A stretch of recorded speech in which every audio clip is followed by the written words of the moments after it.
I ran into a friend of mine at coffee hour I haven't seen for 3 years.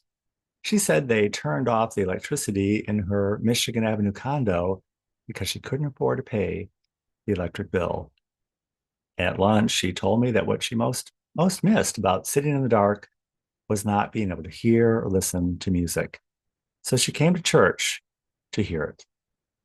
Pew Research tells us that young people are coming back to church in record numbers. They're looking for joy, and that's what they're finding because that's what they're looking for. They're not into the judgment and shame. Our job is to be available and to see them. They're not into all the bullshit of having the right and wrong ideas, being Republican or Democrat. We're all tired of sitting in the dark. We're ready to move on. Welcome. Welcome to Coffee Hour. I'm Stanley Smith. At Coffee Hour, we talk about everything and nothing.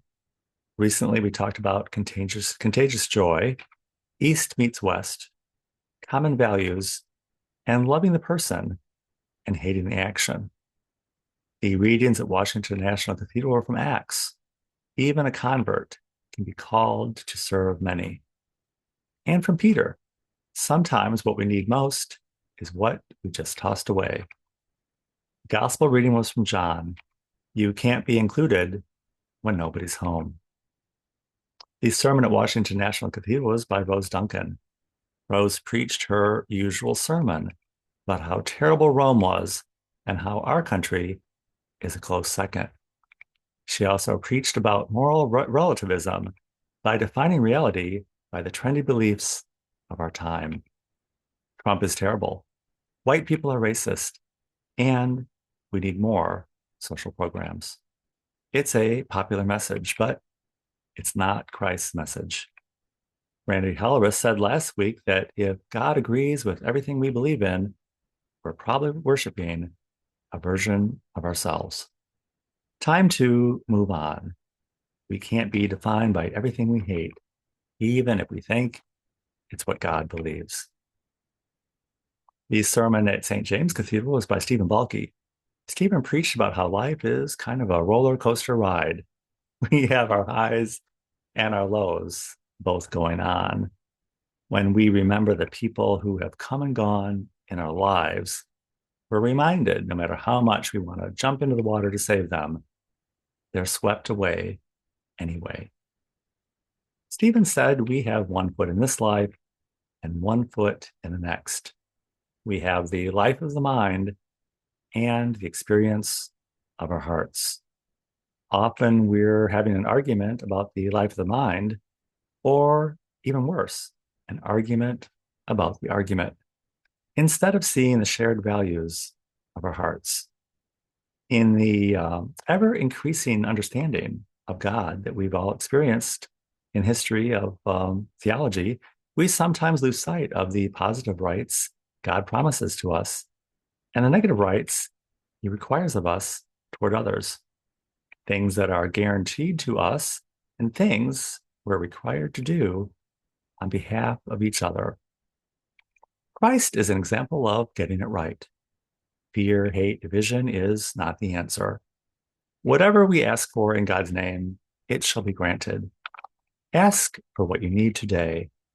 The Lord will provide. There was a terrific article about St. James Cathedral in Classic Chicago Magazine this weekend.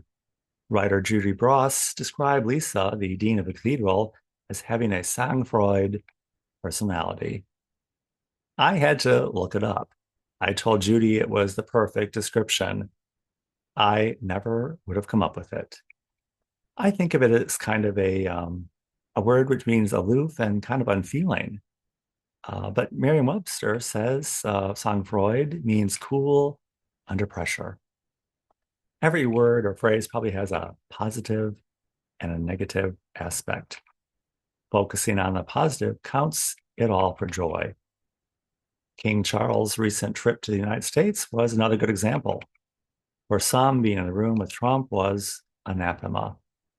And then this week, a federal judge said that anyone imprisoned with cruel and unusual treatment is a victim, whether they would be a would be assassin or January 6th rioters.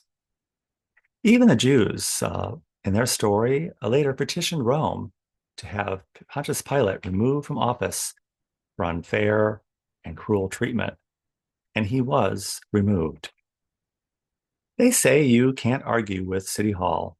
Sometimes it's best not to look on someone's shame for being an asshole and just move on. Whatever darkness you're experiencing today, look for the music and find the joy and let God provide what is needed. And you know what? You will find it. If you would like to join us at Coffee Hour, I've included my email in the description of this video. Be happy to send you an invitation. And I look forward to seeing you very, very soon.